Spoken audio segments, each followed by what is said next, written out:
ام کنتم شہداء اذ حضر یعقوب الموت، اے یہودیوں کیا تم اس وقت وہاں موجود تھے جب یعقوب کی موت کا وقت آ گیا؟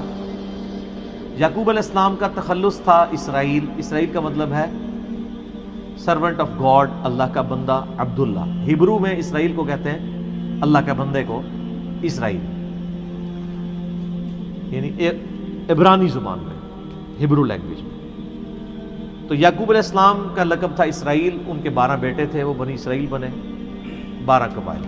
تو اللہ تعالیٰ ماتا ہے تم کیا اے یہودی ہو جو آج تم دھم بھر رہے ہو اس بات کا کہ ہم بنی اسرائیل میں ہیں، ہم یعقوب کے ماننے والے ہیں، تو جب یعقوب کی موت کا وقت قریب آیا تھا تم اس وقت وہاں موجود تھے؟ اذ قال لبنیہ، جب انہوں نے اپنے بیٹوں کو، 12 بیٹوں کو، جن سے 12 قبیلے آگے چلنے تھے، پوری ایک نسل انسانی، انہوں نے 12 بیٹوں کو موت کے وقت اپنے قریب بلا لیا، ان کی چرپائی کے گرد کھڑے ہو گئے۔ ما تعبدون من بعدی، انہوں نے کہا بیٹو بتاؤ میرے بعد کس کی عبادت کرو؟ ہائے ہائے ہائے، تو آڈے ماں پیو ساڑھے ماں پیو تے کہندے نے 10 پتر کے اے دکان کی دی تے اے پلاٹ کی دا تے پتر پیچھے میرے مرنے تو بعد پچھلیاں نو کچھ دیویں گا بھی، نکے بھن بھراواں نو کچھ دے گا کہ نہیں دے گا؟ تے اے نبی جے، نبی اپنے 12 بیٹوں کو جمع کر کے کہہ رہا ہے کہ بتاؤ میرے مرنے کے بعد کس کی عبادت کرو گے؟ ہائے ہائے، پہلے تو ان کو کہنا چاہتا ہے حضور بزرگ تو فوت ہی نہیں ہوتے ہیں، آپ یہ کیا بات کر رہے ہیں؟ یہ بھی ہونا چاہیے تھا نا ادھر، کیونکہ ان کو تو عقیدہ ہے بزرگ مرتے ہی نہیں نے۔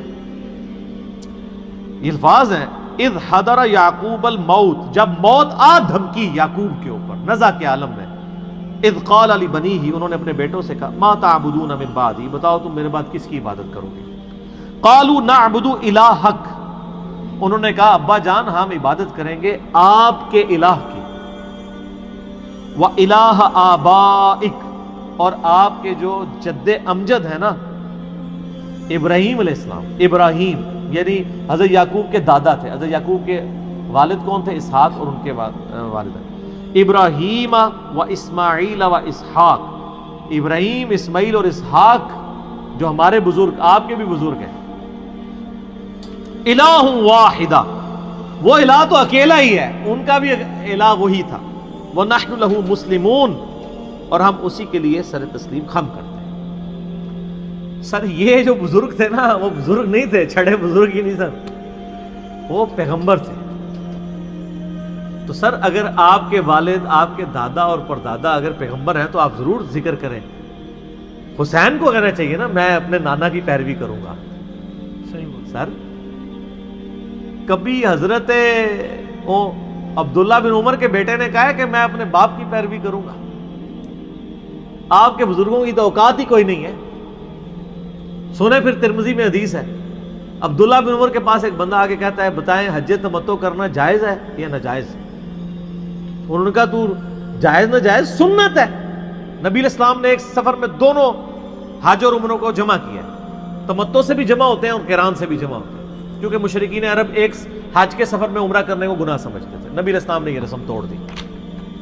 تو انہوں نے کہا آپ کے والد تو منع کرتے تھے، ہائے ہائے ہائے، تو آڑے بزرگ سے منع کرتے تھے۔ انہوں نے کہا اگر کسی معاملے میں نبی علیہ السلام نے کسی چیز کا حکم دیا ہو اور میرا باپ اس سے منع کرتا ہو تو میرے باپ کی بات مانی جائے گی یا نبی علیہ السلام کی؟ نبی علیہ السلام کی۔ اس بندے نے بھی یہی کہا۔ تو انہوں نے کہا پھر نبی علیہ السلام تو حج تمتع کرتے تھے، ہمیں حکم دیا تو میرے باپ کی بات چھوڑ دی۔ تو عبداللہ بن عمر کا باپ تو خلیفہ راشد تھے، ان کو تو پلی بھی تھی علیکم بسنتی و سنت الخلفاء الراشدین المہدیین، لیکن ان کو پتہ تھا یہ اوپن لائسنس نہیں ہے، سنت کے دائرے کے اندر اندر، اجماع امت کے دائرے کے اندر اندر ہے خلفاء راشدین کی اطاعت کی۔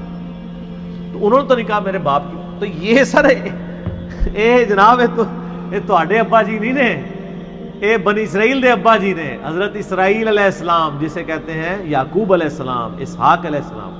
تو اگر آپ پیغمبروں کے اولاد ہیں تو آپ ضرور کہیں کہ ہم اپنے آباء و اجداد کی پیروی کرنے والے ہیں، اور اگر آپ کے آباء و اجداد پیغمبروں کے دشمن رہے ہوں، پیغمبروں کے خلاف انہوں نے تعلیمات دی ہوں، پیغمبر نے صبح و شام کے اذکار کچھ اور سکھائے ہوں اور آپ کو ضربے مارنا سکھا گئے ہوں آپ کے بزرگ، تو آپ ان بزرگوں کی پیروی کریں گے۔ تو یہ بات تو آج کے زمانے میں تو چلے کوئی سید ہے تو کہہ سکتا ہے میں اپنے آباء و اجداد کے دین کے اوپر ہوں، ٹھیک ہے، کیونکہ سید ہی وہ واحد ہیں جو صحیح سید ہیں. میرے پاس تو کوئی طریقہ نہیں چیک کرنے کا، نہ کوئی ڈی این اے ٹیسٹ ہے، لیکن جو صحیح سید ہیں وہ واقعی ایسے ہیں کہ جو اپنے آباء و اجداد کی پیروی کا کہہ سکتے ہیں نبی علیہ السلام کو سینٹرڈ کرتے ہوئے، کیونکہ ان کی نسل میں کوئی کافر نہیں ہے. ہمارے تو پیچھے کوئی ہندو سے مسلمان ہوا، کوئی سکھ سے مسلمان ہوا، کوئی یہودی سے، کوئی عیسائی سے، لیکن جو سید ہیں نبی علیہ السلام کی اولاد میں سے، وہ تو کہہ سکتے ہیں کہ ان کی پوری نسل میں کوئی نہ کوئی سارے ہی مسلمان گزرے ہیں، الا یہ کہ کوئی بدعقیدہ نہ ہو. جس طرح میرا ایک کلاس فیلو تھا، وہ قادیانی تھا اور سید بھی تھا. ہاں، سید قادیانی تھا. تو وہ اس کے بارے میں سورہ نوح میں آیا تھا نا کہ نوح علیہ السلام نے جب دعا کی کہ اللہ میرا بیٹا ایسے بچا لے، اللہ نے فرمایا تیرا بیٹا نہیں ہے، حالانکہ بیٹا تھا. تو اللہ نے فرمایا اس کے اعمال غیروں والے ہیں. تو آج بھی اگر کوئی سید گستاخ رسول ہے تو وہ پھر سید کہاں سے ہوا؟ جو اللہ کا باغی ہے وہ پھر سید کہاں سے ہوا؟ اس کو خود دیکھنا چاہیے، اس کے اعمال دوسرے والے نہ ہو. تو سر یہ جن آباء و اجداد کی پیروی ہے نا سر، وہ آباء و اجداد اور تے اے اور، ٹھیک ہے نا. تو بابوں اور کتابوں میں جتنا فرق ہے نا، اتنا ہی ان بزرگوں اور آپ کے بزرگوں میں فرق ہے.